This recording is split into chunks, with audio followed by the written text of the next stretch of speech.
Hey mambo, mambo italiano, hey hey mambo, mambo italiano, hey hey mambo, mambo italiano.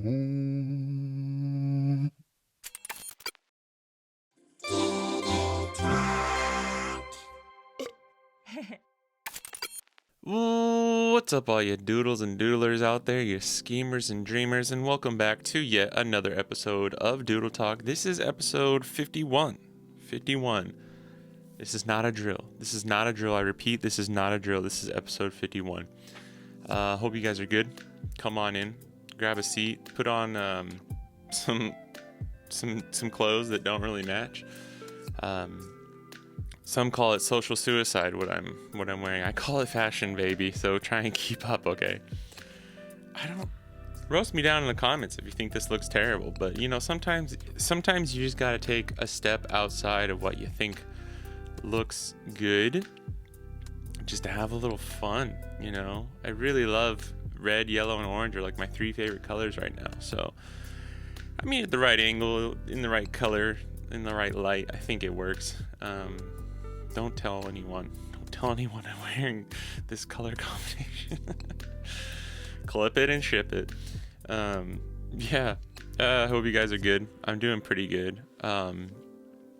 Got some good energy. I feel like I've been watching back when I'm editing the Doodle Talks, and I feel like, I don't know if this is real, but I feel like I've been lower energy in the past couple of weeks, even though sometimes it feels like I'm really high energy, like talking, you know, to myself into this, but then I watch it back and I'm like, oh, I sound like really bored or like really sad sometimes. So I hope it doesn't come off as that. I know it kind of ebbs and flows. Some days are just better than others, where you have more energy and more like enthusiasm the whole way through, or it's hard too, because when you're just like thinking of things off the top of your head, sometimes it doesn't, like right now, it doesn't come off as fluid or smooth, right?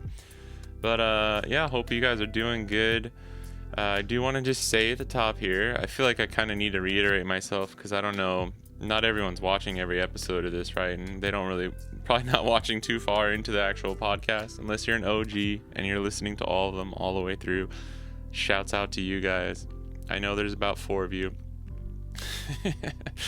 I'm gonna be taking a break from Doodle Talks at the end of the year. Well, I say end of the year, it's actually next week. If you're watching this, the next episode is gonna be my last one for a little while. It's gonna be episode 52. I was trying to do the math in my head of figuring out, because I think I did the last one on like Christmas Eve or something, or the first one, the very first Doodle Talk was like Christmas Eve. But I think there was a few weeks where I recorded like 2 and also put out like 2 in 1 week, maybe twice. So there's like a 2-week, 3-week kind of, like it sped up. We got like 3 weeks ahead somehow. I'm really not sure. I'll have to like go back and look. I'm gonna go watch the first episode, because I was watching parts of it like a month ago or so. I think I brought it up on the Doodle Talk, and I like stopped myself from talking about it, because I'm gonna go back and watch the first episode, and then, you know, I think next week is gonna be a fun little like 1 year kind of anniversary episode, where I just maybe crack open a beer, talk about what I've learned doing this podcast so far. And like, I do want to say, this is not like the death of Doodle Talk. It's not like I'm not for sure never gonna do this again. I am just gonna take a little break, and like I said, I might just do periodic kind of Doodle Talks where, you know, maybe over a month, like if some things happen in the art world, I have enough topics that I can talk about, maybe enough things that are small enough where like I wouldn't want to make its own separate video, but I still feel is important enough to like talk about and just share my thoughts on. So I think I'm going to try that. And then I still have a few friends, like I've said, I still have a few friends and some people that I want to have on the show. It's not like I'm not just not stopping it forever, right? But I do want to just say that I am going to take a little break after this next episode. So yeah, just want to reiterate that every week leading up to it, just so people know. So hopefully it's not like because I know there's some people who just probably see me post on like Instagram who are gonna be like, oh wow, he's stopping or whatever. So I'll probably post on there and like let people know too. To all the I know there's like a million, there's gotta be like tens of millions of people who are like waiting on these episodes every week. So I don't want to let my fans down. But also, like I said, the reason I am gonna not do as much Doodle Talk is so that I can make more art and more like regular YouTube videos. Speaking of which, I think tomorrow, so the why you don't need a Wacom pen display video is gonna come out. I think I'm gonna put it out tomorrow. I wanted to do it this weekend. I don't think I'll be able to today, so it'll be out tomorrow. But that means by the time you're listening to this, it's already been out for like a week. So please go check that out if you haven't. I think it's a really good one. I was able to, I think I talked about what I was trying to do maybe last week, and I finished it. It's all uploaded. I'm just like waiting to post it. But I was able to have some fun, and I kind of went in with I used this character I like to use. His name's Pumpura-kun, and I did like the 2D avatar, kind of like talking. But I found a cool middle ground where I just did these fun little like these looped. It's just 2 frames. I did it on 3s, so I think it's like 6 frames, 2 drawings, and it's just like like it looks like this. Or there's one where he's like pondering and stuff. I made a bunch of them, and essentially I can use those for B-roll, so like narration parts that don't have me on screen talking or like something, because a lot of that video is like showing the websites or the prices or the actual tablets, pen displays that I'm talking about. But there's a few sections where it's like just me talking, so they're not always like something I can fill the space with B-roll. I mean, I could, but I thought it would be a nice little touch to add the kind of like 2D A-roll avatar talking kind of thing. And I've done it, like I said, I did it in the past. I didn't really like how it turned out. I like how it turned out more this time. I think it's just better when it's not the caricature of me, because I never can really seem to find anything that I like, or like land on anything I like when it's like the one of me, right? So yeah, that was a lot of fun. I think it's really good. It's a little bit different type of video from like my 5 habits. My 5 habits still, that's my favorite video I've ever made, as far as like a YouTube video about art stuff, right? Not like actual art piece or anything, right? But the Wacom one I think is cool. I think that's probably the best, like more informative kind of one that I made. Also, I mean, there's the XP pen versus iPad, which I'm chasing the dragon. That fucking video has like 40,000 views or something. I'm just like, damn, I need one of these other videos to pop off like that. Give me another like 400 or 500 subscribers, and then I can finally start making some moves with the YouTube stuff. But that's the goal, and that's partly the reason why I'm pulling the reins back a little bit on the Doodle Talk. And then I guess there's not as much. Well, let me talk about this first. Is I have a really cool. It's crazy, man. I swear. If you're having like art block, or like I haven't been having art block, but I have been like really trying to figure out some story ideas for this one, like a few of these characters for this like doodle world universe thing that I want to make.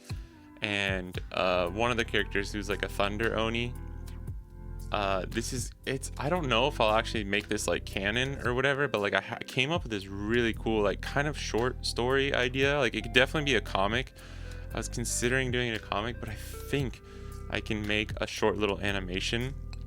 It'll be like my first proper like kind of short film kind of thing, and I came up with this idea while I was running, and I'm really liking it. I think it's gonna be cool. I'm not gonna say anything because I'm not gonna sit here and like, yeah, trust me, it's gonna be cool. I'm gonna do this and that. But man, just shouts out to fucking going on a run and thinking of things. I swear, man. I swear I can't swear by it enough. Like running, just getting the blood going, like doing some kind of thing. I guess it doesn't need to be running, but like, doing some kind of either like physical activity or thing, like something, even if it's washing the dishes, where you can get into that Zen mode. where you're just like thinking about things. I swear, man, I had one of those like epiphany moments where I was like, oh, that would be so perfect. Like, okay, and like it's gonna be really hard, but sometimes when you're so excited about something story-wise, you don't mind it being like not as good technically, right? I mean, think about like storyboards. That's why we storyboard stuff, and it's why even if you're not the best artist in the world, you can be an amazing storyboarder. Is because if you're able to, you know, plan the shots and show things what they're gonna be like. It's obviously it's not the end product, but it's like showing what the the idea, what it's originating from. Like, if you're able to do that great, then the end product will be great. That's something I never really, when you're younger, you just think like every aspect of being an animator is like it's got to be perfect, and you're gonna be the one drawing all the keyframes and the in-betweens and everything, right? And it's like, oh, it doesn't work like that. That's like it's good that there's a whatchamacallit, like a separation of responsibilities or whatever.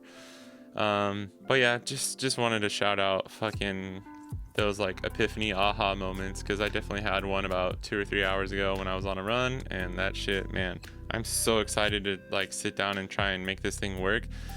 I think I'm gonna I'm gonna do like I'm thinking about doing this like with voiceovers and like proper, like have all the sound and some voiceovers. I'm gonna try and do this in Japanese, and like add the subtitles, and see, I'm gonna go ask my wife Asami if she'll fucking be the narration for this one character. It's gonna be mostly like flashback kind of narration kind of thing, and I won't have to do as much like lip syncing or anything, so I think it might work. But I'm not gonna go on about that. So because I know it's annoying when you're just hearing about some random thing that somebody's like excited about, but you can't see or like know anything about it. I just got really excited, so I wanted to share that. So that's one thing to keep an eye out for, because I am going to be working on that, and I kind of wanted to mention that because it all ties together with like wanting more time to work on these bigger projects, and still working on the cool like I think I was doing some more research, and it's like a stinger. I think I was calling it is, I guess a bump works as well, but I believe a stinger is like the more correct technical term for like those like anime the middle cut scenes or whatever, like I was talking about the One Piece ones I think last week, and they inspired me to want to do some more. So I'm working on that. That'll be like the kind of like short term kind of animation stuff that I'm working on. Then the long term is going to be that kind of little short film, the short story animation that I want to work on. And then the like the last 1/3 of my like time and energy that I can allot to anything is gonna go to like the YouTube videos and stuff. And that's it for like the most recent art stuff or things to look forward to. And kind of tying into what the main topic, well, there's one more thing, but it's tying into the main topic, and that is I am working on a Procreate Dreams video, because Procreate Dreams just dropped. And that's also kind of I wanted to talk about today, is like my first impressions of the new animation app from Procreate called Procreate Dreams, my thoughts on it, and also just like try and give one last shout out to, not one last, but like give a shout out to companies like Procreate and some of these other companies that I know I go on and on about like not liking the kind of evil subscription service way of doing things like Adobe. So I wanted to highlight what's great about Procreate and some other companies, some that are kind of in the middle, like Clip Studio Paint, which is my favorite software to use for everything: illustration, animation, drawing, painting, everything, because their main product is a one-time payment. But if you want the full app, if you want the full app on the iPad, it is a monthly or yearly subscription, but which I do pay for. I pay for it, but it's not that bad, and I feel like it's not as it doesn't hurt as bad as like what a fucking Adobe tries to do to you. But I don't want to try and defend it too hard, because it does turn into a subscription service that way. But before we get into the the fucking mud on all that shit, let's talk about Procreate. So I have, and this is also just kind of like, this is my very first impressions. I've used it a few times now. I'd say maybe like an hour or two, like, you know, maybe 2 or 3 hours all told, I don't know. And I have some notes, and I will be making a video about all of this. There's already quite a few like really awesome tutorials on how to use Procreate Dreams, mostly from people who've like had it for months now, because Procreate sent it to them and like asked them to, you know, use the beta or the closest thing to the finished product that they had at the time. And a lot of those people made tutorials out of those videos or just showed like parts of it. So it's not going to be a tutorial video as much as it's going to be like my first impressions and how I use it to do like traditional 2D animation. And I have a scene in mind. So the first day I whipped it out, and I downloaded it, and you know, just messing around. And the first thing I did was one of my favorite things to animate of all time is just like leaves falling. I'm pretty comfortable animating them, and I've done them for a lot of different things, like a lot of like the one or two of the like a ramen bowl backgrounds that I did for my friends at the ramen bowl, and just I've used it in a lot of my own like animations. And I just love, I mean, you can see behind me, I love the cherry blossoms, the sakura. They're just really awesome. And they're really fun to animate, because I also did like a how to animate kind of thing too. That's right. If you go check out my YouTube, you can see how I animate those leaves. And that's like, okay, I'll just, you know, do something easy first. And I animated just a sakura petal, not really the leaf, right? The petal like kind of like flying across the screen. And it was cool, but I did in that time, even just doing like something that's within my comfort zone, I did notice quite a few things that stood out to me. So I'll go over essentially my pros and cons of using it for, you know, having used it a few times now, maybe 1 to 2 to 3 hours max. So disclaimer here first, right, is like I haven't used it that much. I'm not like so familiar with it just yet. So some of these cons are probably, or things that I didn't enjoy as much, were definitely you know, part of that reason is because I'm not as familiar with the software, and I haven't had as much time to get better at it and learn it and become more efficient. But there are some things that are just undeniably not as efficient, or, you know, things that I noticed. So I just want to make that quick little disclaimer, and let's go over the pros and cons, and I'll start with the cons. So first thing right off the bat is the main con, and this is a great thing for it to be a con, or like probably like my biggest thing that that I noticed, is there's a lot of stuff, a lot of functions, a lot of things that are still lacking or just not there in Dreams. One of which, like, there's no lasso tool, which is huge, especially for like laying down roughs or just making quick little adjustments. A lot of what you're gonna be doing, it feels like it's not, you can't really, like, once it's down on the layer or whatever, like, it's really hard to kind of adjust things. And I don't like, not having a lasso tool out the gate is kind of rough, I'm not gonna lie. And I mean, I'm amazed at what people have already been able to do, just within the, you know, the demos, or like the people who got it before it was released, right? But there's a few functions, like there's no lasso tool. This is one thing for me that's just kind of huge, is there's no like the hover cursor, like where you put your pen above and it shows like a circle or the crosshairs, which you can do now in Procreate, because you weren't able to, I think, like the first few iterations. I didn't even notice when I was using Procreate one time, the regular app, and just noticed like, oh dang, this is they have a function now, or a setting where you can turn on the cursor, like the hover cursor, because that's huge. I love to use that. a lot of the apps and softwares already had that kind of setting available. So I'm glad Procreate did. And let's just do this. I'm going to refer to Procreate, like the original drawing illustration app, as Procreate, and I'm going to refer to Dream, like the animation app, as Dreams for the rest of this podcast, to try and keep things simple. If I need to, I'll like clarify. But yeah, so Procreate has, you know, a lot of features, and people have been making a great point, because some people were like, and I'm not mad at Procreate for not like having any of these functions. These are just things that I've noticed. This is my 100% honest opinion. I have biases because I love using Clip Studio Paint, and there's so many functions in Clip Studio that like have made my workflow so smooth, but part of that's just because I've gotten so used to it.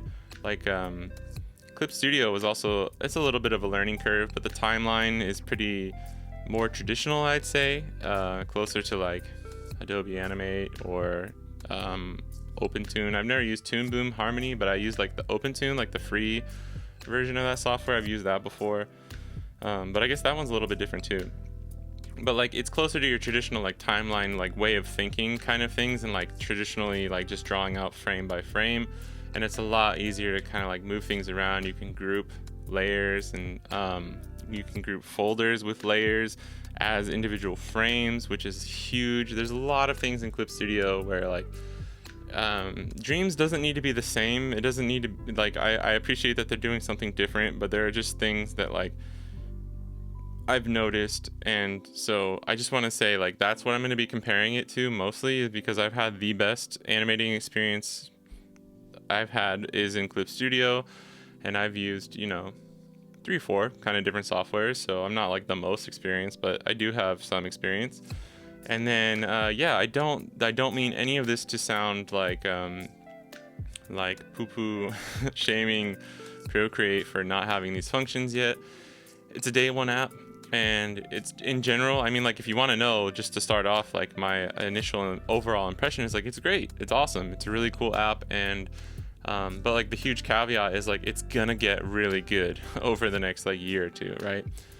Which is okay. Like it's nice, because I was not planning on this to become my main like thing, my main software or app that I use for animation. So for me, it's just like, oh, this is just fun and cool, and like another thing, because Procreate is the same way.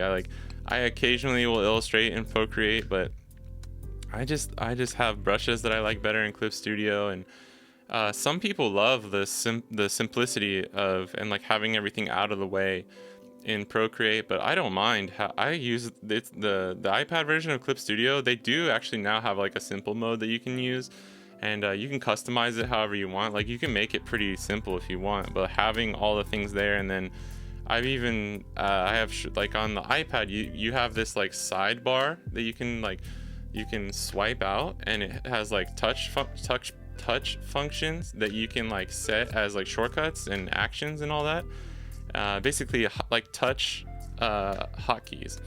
And I've even mapped those to like shortcuts and tools and stuff. So like when I'm animating, I can go next frame, back frame, like the fill tool, stuff like that.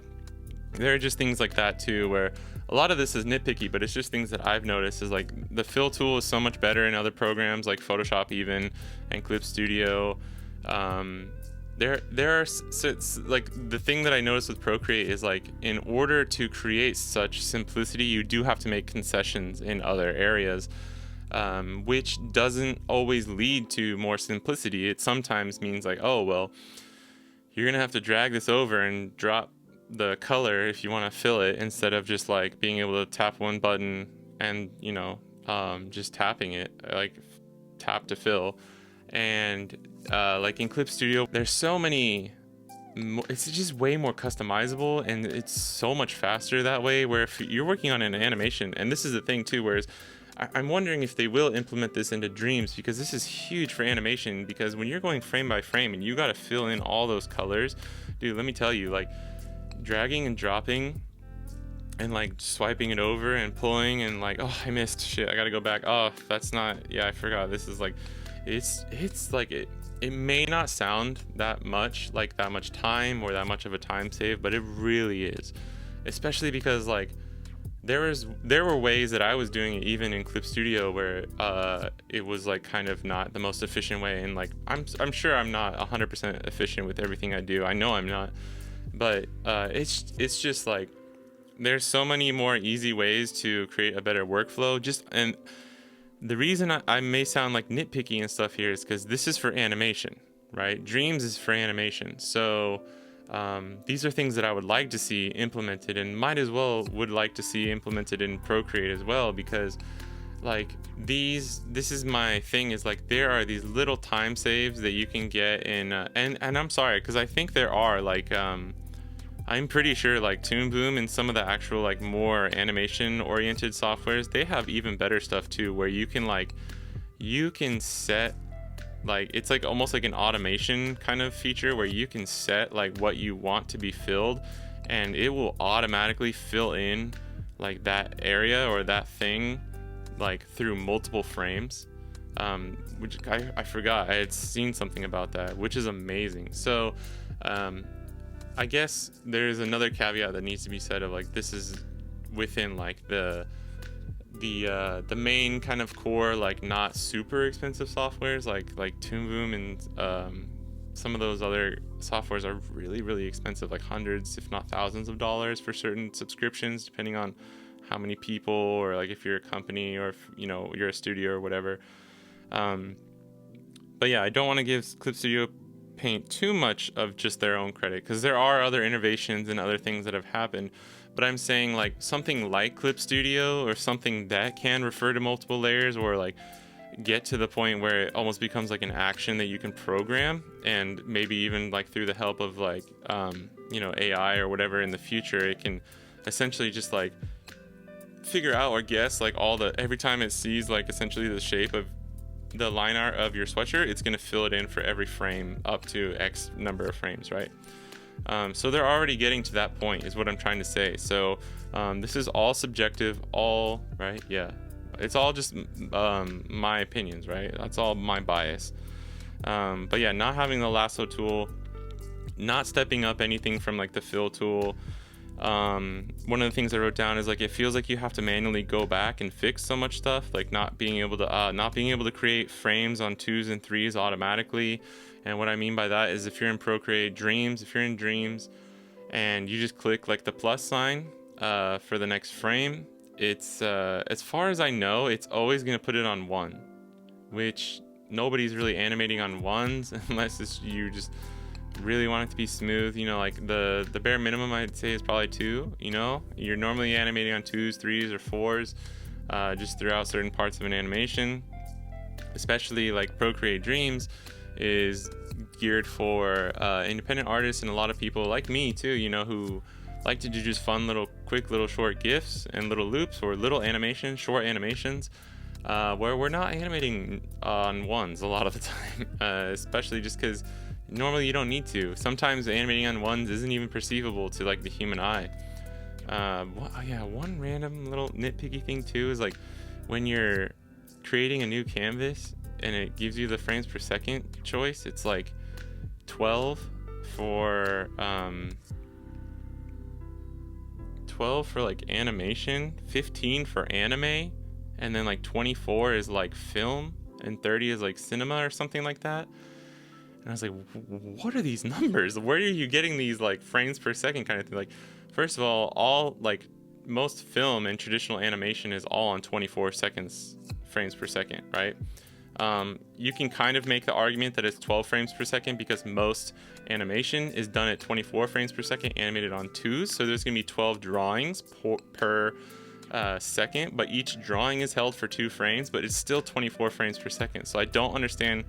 I can see the 12 frames for like the animation kind of thing, but I could be wrong. Like, correct me if I'm wrong, but I've looked this up, and like I don't know if that's like just what it's like broadcast at is 15 frames per second, and so that's why they're doing it. If it like somehow like through the process ends up being 15 frames per second when it's anime, but like that was really weird. I don't know why they did that. I know some other people have said like they wish there's a little bit more customization with like the canvas size, or like the the resolution that you want to choose. But I actually think it's really cool that they give you like just the flat out templates are like what you're gonna, it's like widescreen, screen size, 4K, and then I think they're all 4K, which is nice. That's good. It just makes it harder to accidentally not do 4K and have resolution problems later on with compression. There's like a vertical social media kind of one, and then there's like the standard like 16 by 9 format. So that's really awesome. The FPS kind of selector thing just threw me off. I was like, since when has anime been 15 frames per second? And why is like animation and like anime like two different things? And it's kind of like the first thing you learn is that most animation is done 24 frames per second. So I don't really know what's up with that. If there's something I'm missing, or if you know about that, I guess let me know. Maybe I'm just talking out my ass and I don't know what I'm talking about, but I'm pretty sure that's not the normal kind of thing. I think even most film as well is 24 frames per second, just because that's what most people are like used to seeing. And they could do, obviously you could shoot a movie in like 90 frames per second, but it's gonna look weird. That's why those like, there was a boom back in like 2015 14 where they had these like super high refresh rate TVs, and I think they were like taking the 24 frames per second traditional kind of like TV shows and stuff and like displaying them at a different frame rate, so it looked really weird. It looked like the foreground and the background was like separated. I fucking hated it because I had some friends who had that, and every time we watched any TV I was like, this looks so weird and I don't like it at all. Yeah, so that was weird. Not being able to, so yeah, like the being able to like customize quickly and change how your frames are is huge, obviously. Now, if you're working on a smaller project, this isn't as much of a big deal. But I like I'm saying, like this is the thing that I'm kind of harping on here is like Dreams is a cool, intuitive animating app, right? Animating software where it's like it's for iPad exclusively. It's trying to do certain things that are like supposed to be beneficial because you can utilize like the full touch function and capabilities of the iPad, but like I was saying, when it gets to the point where like instead of that you're actually making things less convenient, like that's a problem. So, and this is something they can easily fix. It's just kind of like it's a pretty specific thing. I mean, like just for example, like in Clip Studio, if you create a frame and you put it at three like a drawing, a cell, and you put it at 3 frames, if you click new frame, it duplicates or it matches how the length of that, so it's going to do another one for 3 frames. And I even just something like that, because even in Clip Studio it can get a little annoying where you gotta like go in and customize. It's hard to like if you want to say you have a one track with like 20 frames and they're all spaced differently and you got it exactly how you want, and you want to add the coloring underneath, so you want to just create another folder underneath with the exact same frames and the exact same points. It can be difficult to do that because sometimes you just have to like duplicate it and then manually go and clear out all the frames, and then you can go and add the color in order to use it like that. So there are those little things like that where even in Clip Studio, like I haven't found the best, like fastest way to do it. But that was just another thing that I noticed in Dreams. Yeah, the playback. The playback is kind of hard because I think in a lot of other softwares too, you can kind of like set what the playback is gonna be, like the playback head.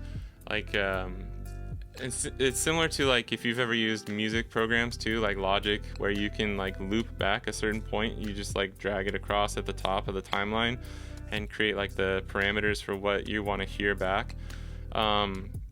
It's harder to do that. I did figure out a way to do it in Dreams. Is you kind of like if you have the timeline here and you want to play from frame 1 to like 5 but not to 10, you drag the timeline over so that you can really only see 1 through 5, and then it'll stop right here. But which is like, I don't know, I just accidentally figured that out. Like happened to notice when it was only playing back that part. Like that's one of those things. One of the other main complaints is people were like, there's a lot of really cool stuff in here that we have like no idea how to figure out. Like there's not enough like actual just like technical resources of showing like, hey, there's this tool, if you do this and this, you can do it. Like having a lot of tutorials on YouTube is great, it's amazing, but I think there are some people who really want to do a deep dive and really learn like all the nooks and crannies of this app, and without like someone to show for it, like show what to do, it's kind of hard, right?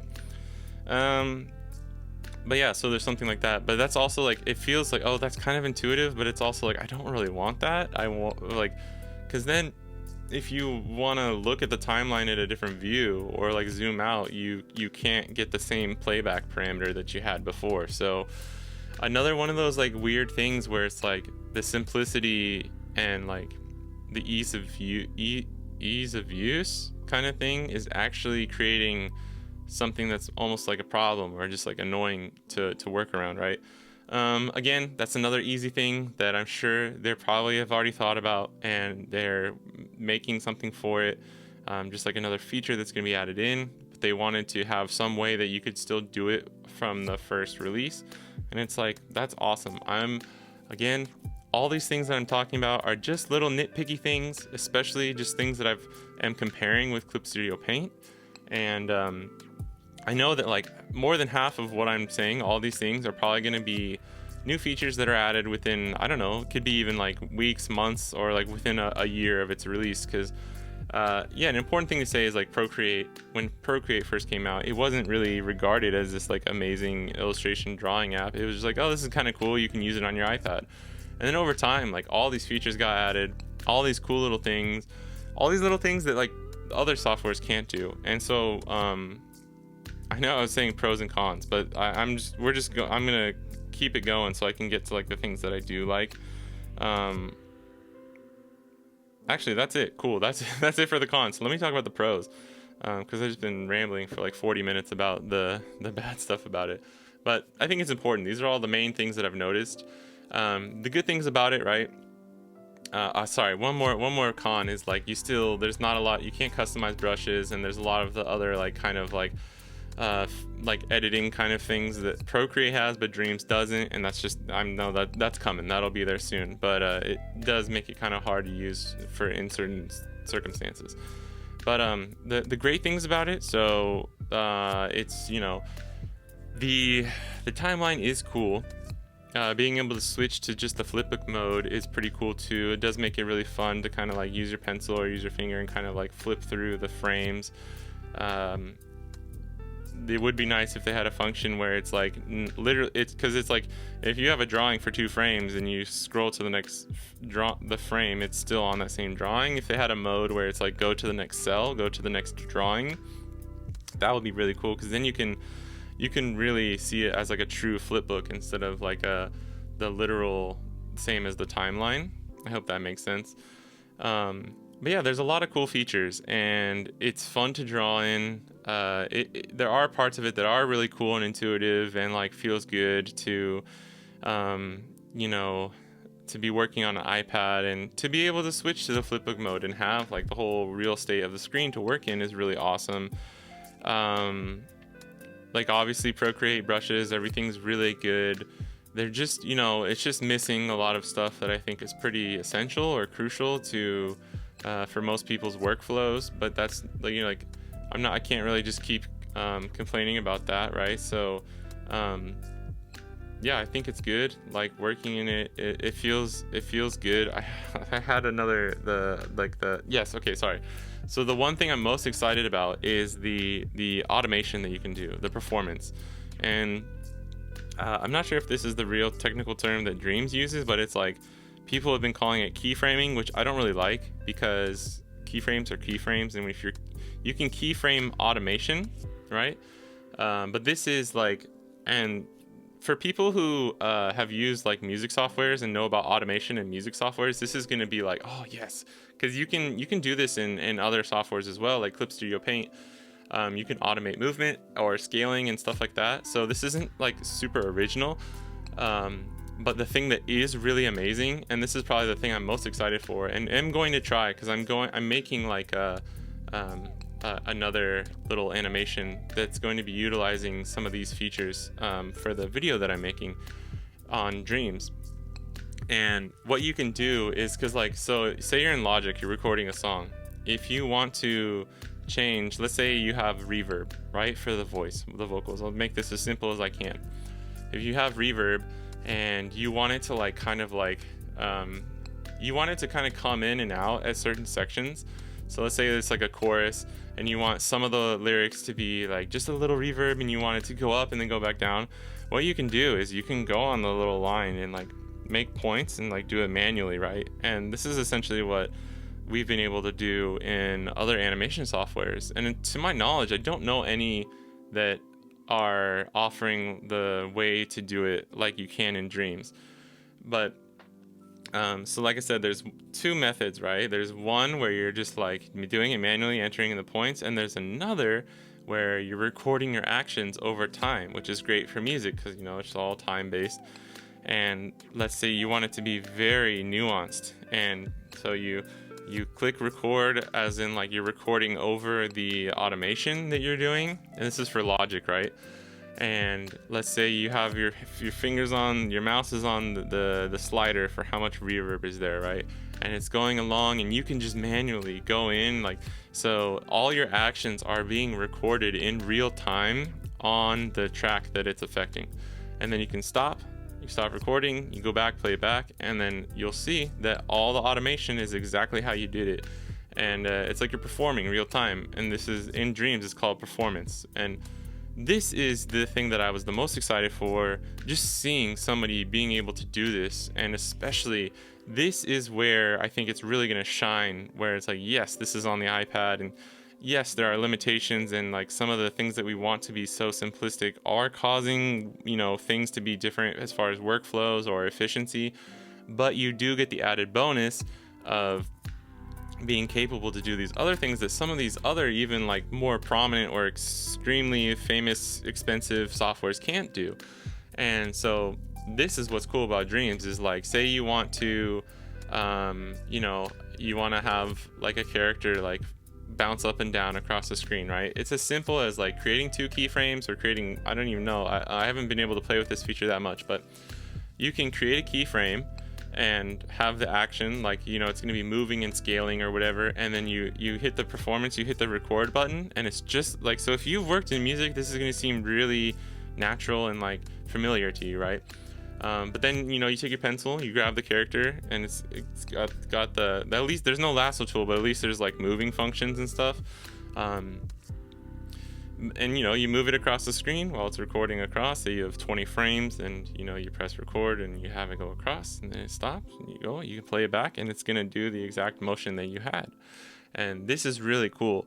To me, this would be like performative automation, or like recorded automation. I don't really know if, I don't like the term keyframing for the manual one, and then performance or like automation for this one, because to me they're both automation. One is just like manual automation, and then performance automation, where it's recording your performance over a span of time.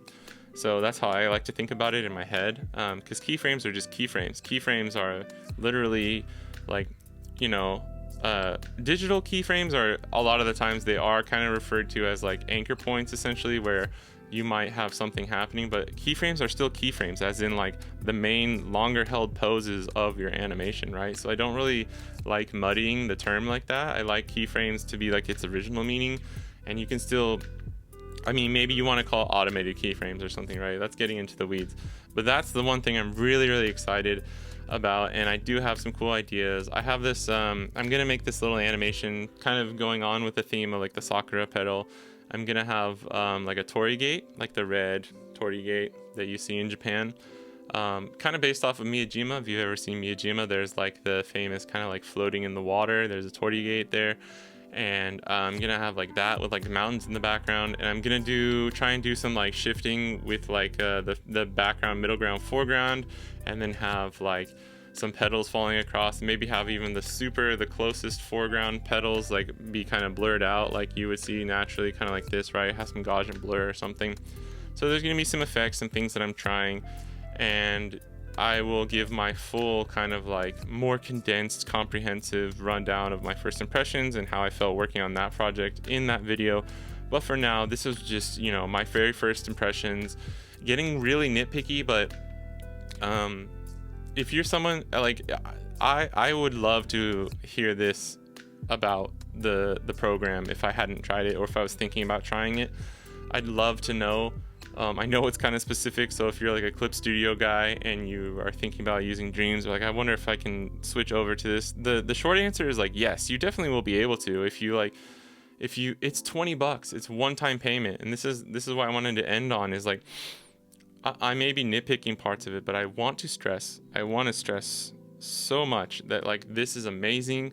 What Procreate is doing just as a company is so awesome. Like, they're from Australia, they're a smaller company, they're doing things that, like, some of these giant corporations like aren't even doing, as far as just like being innovative. And really, like, one of the things I talk about in the Wacom video is like XP Pen and Huion and some of these other more affordable pen display companies are, think what you want about them, or if you think that Wacom is just like the best of the best and you should always get that, it's like, at least there are these other companies who are actually trying really hard to create affordable displays that, like, independent artists or just students, or people who don't have a lot of money, like, can actually afford, right? And that's what, like, Procreate and Dreams are doing, is like, this is $20. I cannot stress that this is $20, where, like, even the cheaper softwares are like, normally, like, they have a cheaper version for $50-$60, maybe the full version is like $100-$150, kind of like Clip Studio or whatever, which at the end of the day are still great deals. I totally think they are. But it's just like, man, I cannot understate enough how amazing it is to have a $20 app that you can buy on your iPad, and it works like so far back with so many generations of iPads, which is so amazing. The fact that they were even able to do that is like, it's amazing. And like, I can't stress enough how important it is to have companies like Procreate who, like, there are other drawing and animation apps, and I'm sorry, because I love Clip Studio so much that I really don't go out of my way to try out a lot of other ones. There are a few, like Flipbook is really good on iPad. That's a fun little, like, simple animating app. But so not to say that there aren't these other companies or other apps that have kind of just been like offering affordable alternatives to these other kind of bigger softwares, but a lot of them either have like a one niche kind of thing that they are good at, or like, so maybe some of these types of artists, if you're more of like a rigger, or like, you do these types of animations, this is good for you. But not a lot of them are like a super well-rounded, like, innovative, fully fledged animation app or software, right? Obviously Dreams is not there yet either. I wouldn't call it a fully fledged animation app, but like, just seeing where Procreate is at now and knowing where Dreams will be, like, within the very near future, it's not going to take 4 years for Dreams to get all the functions that Procreate had, obviously, right? This is probably going to be exponential, and well, I do wish they had a few features that they had put out on launch, even if it made it like go back another week or a couple months or whatever, what have you. It's amazing. It's amazing as for what it is, right? And like, on top of that, what I was trying to say there is, like, on top of just being like a good animation app, it's like being innovative with like kind of the performance automation and being able to do some of the things. Like, I couldn't even touch on everything, right? This would be like a 2-3 hour podcast, or like, I need more time in the app, and I haven't had that much time in there, and I have watched a lot of videos and other people's tutorials and stuff too, and have seen a lot of the same complaints or like opinions and stuff, so I know I'm not the only one who's noticing a lot of these things. But at the end of the day, like, still nothing to get mad about. Like, some people are giving Procreate hate and like talking shit, or be like, why didn't you do this and this, and it's like, bro, chill. Like, it's fucking $20 app. You got it. Now that you got it, you're gonna get all the updates. You don't have to pay again to get updates, obviously, in case you're wondering. You've already released one update for it, and I think it fixed a lot of like crashing bugs and stuff. Like, there were a few random things. I was working on it last night and had it kind of freeze, and I was like, oh no, and like, I closed out the app and I went back and it was there. It was still there, which is cool. Some of the saving functions, or like the way you can organize things, I think there's so much to work on, and there's so many things to make it better. But it's already starting out really awesome, and I think that's just amazing. We need more companies like that. I guess I won't sit here and harp on about, like, Adobe and all that shit, but it's just so, like I said, I was probably going to, but it's so heartening to see a company like Procreate, and like I just want to see them succeed as a company, just based on the fact that, like, they're doing what they're doing, where they're like offering such an affordable, great app that, like I said, on top of being just generally good, is also being innovative. And yes, there are things that are lacking, or things that like we expect to come in the near future, but like if that's what it takes for a company to be able to make something like this, and then have their fans and the people that use it like get around it, like that's totally fine. That should be okay. Like if we're going to create this system where it's like, if you don't want to use Photoshop, or if you want to have this other alternative, or you notice this one app or this one software is actually better at doing XYZ, we want there to be able to be other competitive companies, other, people that are being innovative and creating the competition that makes these softwares and everything get better. And in doing so is normally making the price go down too, through competition. So this is normally always a great thing. It's always good. And I just want to see more of it. So shouts out to Procreate, and Dreams is pretty awesome. So if you guys haven't checked it out, if you're interested in getting an animation app, this is a really good one. So yeah, if you're interested in getting an animation app, even if you just want to mess around, this is what's so great about it. It's $20 if you just want to have some fun, do some flipbook kind of animations, just have fun, something, a stress reliever, whatever. Or if you're like a pretty serious independent artist, independent animator, and you want to be able to make some things, and you don't have enough money for some of the like Clip Studio Paint or some of these other ones, especially for like people on the iPad, right? This is perfect for you, and I totally recommend checking it out, and it's only going to get better from here. So I mean, that's just more stuff to look forward to. But that is going to do it for today's episode. Thank you so much for watching and listening. Like I said, next week is going to be a little bit special. It's going to be the last one for a little while, or at least a couple weeks. Just going to take a little break, and just going to be kind of looking back at this past year of doing Doodle Talks. But as always, thank you. As always, thank you for watching. Thank you for listening, and I'll catch you guys in the next one. Peace.